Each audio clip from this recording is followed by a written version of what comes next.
शौनकादि ऋषि पूछ रहे हैं सूत जी से कि प्रभु हमें भगवान के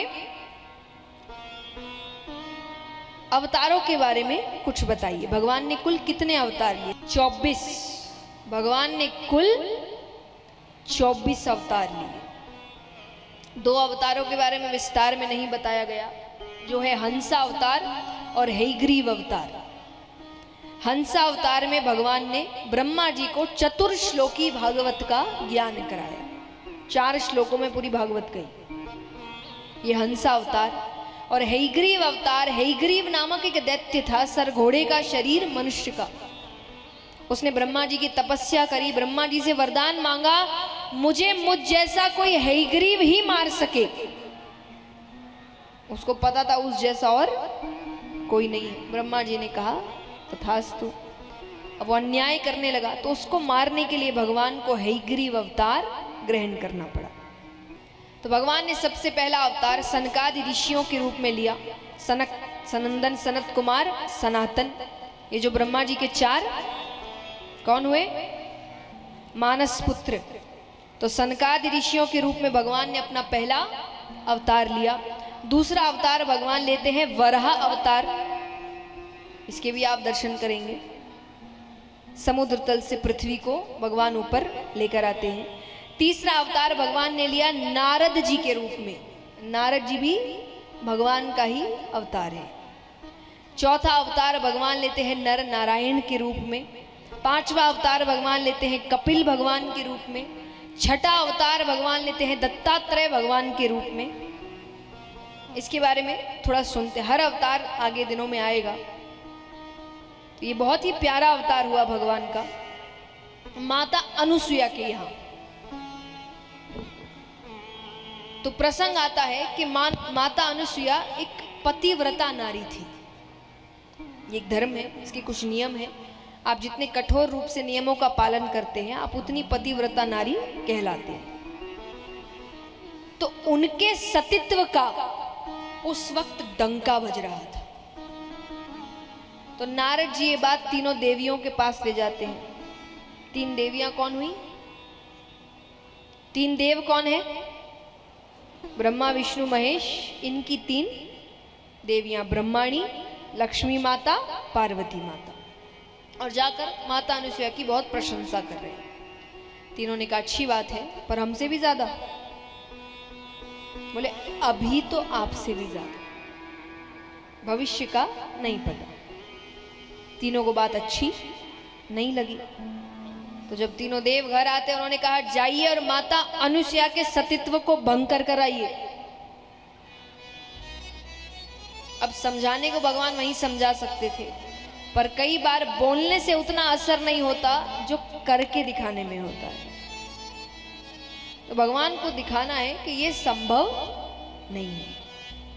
तो तीनों साधु का रूप बनाकर जाते हैं। माता घर पर अकेली थी, तीनों ने आवाज लगाई भिक्षाम देही।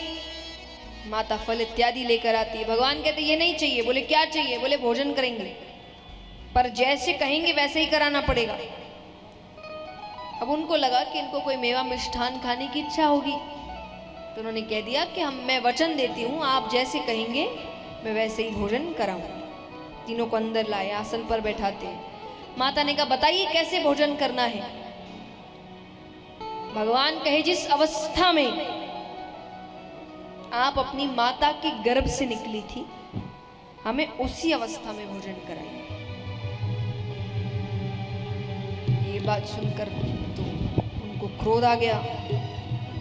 वो कहे आपको पता है मैं एक पतिव्रता नारी हूं, आपको ये बात कहते हुए डर नहीं लग रहा? आपको मेरे श्राप से डर नहीं लग रहा? भगवान कहते वचन दे दिया। अब वचन पूरा करने के बाद श्राप देते हैं कि क्षमा कर देते हैं, तो आपकी दया पर निर्भर करता है। श्राप से भी नहीं डर रहे।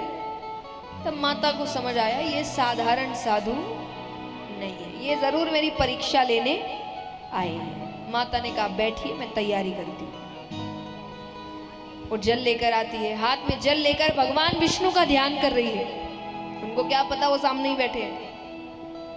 अब वो कहे अगर मैंने पतिव्रता धर्म का पालन किया है, नियमों का पालन किया है, तो ये जल छिड़कते ही ये तीनों साधु छोटे छोटे बालक बन जाए, और जल छिड़कते ही तीनों देव छोटे छोटे बालक बन जाते। बोलिए सती माता अनुसुईया जी की।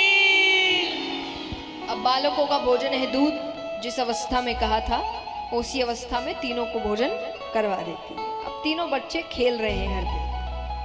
अब बच्चे तो बच्चे वाली हरकतें कर रहे हैं, कोई रो रहा है, कोई सामान गिरा रहा है, कोई कुछ कर रहा है, और माता को बड़ी प्रसन्नता हो रही है दृश्य देखकर। तो जब तीनों देव जाने लगते हैं तो माता ने कहा कि मेरा मन तो नहीं भरा आपको खिला के। भगवान कहते मन तो हमारा भी नहीं भरा।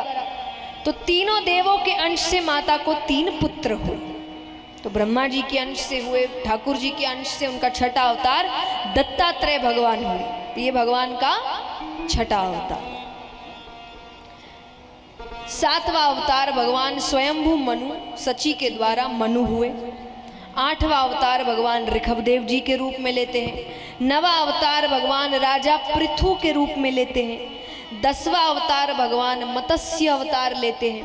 11वां अवतार भगवान कच्छप अवतार लेते हैं। ये भगवान ने समुद्र मंथन के समय लिया, तो ये भगवान का 11वां अवतार। 12वां अवतार भगवान धन्वंतरी जी के रूप में लेते हैं और हमें औषधियों का ज्ञान कराया। कितनी दवाइयां आप लेते ना, शुरुआत यहाँ से हुई है। ये भगवान का 12वां अवतार। 13वां अवतार भगवान मोहिनी अवतार लेते हैं। ये भी भगवान ने समुद्र मंथन के समय लिया। मोहिनी अवतार के बाद भगवान नरसिंह अवतार लेते हैं। नरसिंह अवतार के बाद 15वां अवतार भगवान वामन अवतार लेते हैं। 16वां अवतार भगवान परशुराम जी महाराज के रूप में लेते हैं। 17वां अवतार भगवान श्री वेदव्यास जी महाराज के रूप में लेते हैं। 18वां अवतार भगवान मर्यादा पुरुषोत्तम श्री राम के रूप में लेते हैं। 19वां अवतार भगवान बलराम जी के रूप में लेते हैं। 20वां अवतार भगवान श्री कृष्ण के रूप में लेते हैं। 21वां अवतार भगवान बुद्ध के रूप में लेते हैं। और 22वां अवतार जो कलयुग में होगा, कल की अवतार। ये 22 वो 2 मिलाकर कितने हुए? 24। तो भगवान ने कुल कितने अवतार लिए? 24। और इसीलिए भी देखिए अवतार बताए गए हैं कि आप इंसानों को भगवान मत बनाइए, है ना। भगवान ने अपने अवतार बता दिए कि मैं इतने ही रूप में आऊंगा नीचे, और कोई भी मेरा रूप नहीं है तो मत बनाना। भगवान के जो रूप है भगवान ने पहले ही बता दिए। 24 अवतार है, यही 24 अवतार आएंगे। तो इस प्रकार भगवान के अवतारों के बारे में बताया गया।